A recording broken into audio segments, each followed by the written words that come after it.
शिवछत्रपती शंभूराजे यांचा अवमान करून इतिहास अभ्यासक इंद्रजित सावंत यांना मोबाईलवरून धमकावणारा प्रशांत कोरटकर याची शुक्रवारी अखेर कळंबा कारागृहातून सुटका झाली। न्यायालयानं बुधवारी अटी शर्तींसह 50,000 रुपयांच्या जात मुचलक्यावर कोरटकरचा जामीन मंजूर केला होता। मात्र कागदपत्रांची पूर्तता न झाल्यानं त्याचा कारागृहातील मुक्काम 2 दिवस वाढला होता। अखेर कडक पोलीस बंदोबस्तात शुक्रवारी दुपारी कोरटकरला कारागृहातून बाहेर आणलं। यावेळी कारागृहाच्या आवारात मोठा पोलीस बंदोबस्त तैनात करण्यात आला होता। नागपूर येथील प्रशांत कोरटकरनं 25 फेब्रुवारीच्या मध्यरात्री कोल्हापुरातील इतिहास अभ्यासक इंद्रजित सावंत यांना फोन करून जीवे मारण्याची धमकी दिली होती।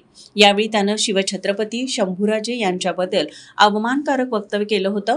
इंद्रजित सावंत यांच्या फिर्यादीवरून जुना राजवाडा पोलिसात कोरटकरच्या विरोधात गुन्हा दाखल करण्यात आला होता।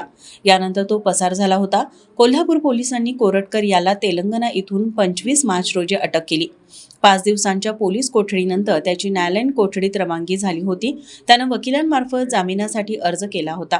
सरकारी वकील आणि फिर्यादीच्या वकिलांनी केलेल्या जोरदार युक्तिवादामुळे कोरटकरचा कोठडीतील मुक्काम वाढला होता। न्यायालयानं फिर्यादी आणि तपास अधिकाऱ्यांवर दबाव आणू नये, पुरावे नष्ट करू नये, चौकशीत पोलिसांना सहकार्य करावं, पोलिसांच्या परवानगीशिवाय बाहेरगावी जाऊ नये अशा अटींचं पालन करण्याच्या सूचना त्याला केल्या आहेत। कोरटकरला न्यायालयानं बुधवारी जामीन मंजूर केला। मात्र जामिनीचं पत्र कळंबा कारागृहात पोहोचू शकले नव्हतं, त्यामुळे त्याची सुटका झाली नव्हती। कागदपत्रांची पूर्तता झाल्यानंतर दुपारी 2:15 वाजण्याच्या सुमारास कोरटकरची कळंबा मध्यवर्ती कारागृहातून सुटका करण्यात आली।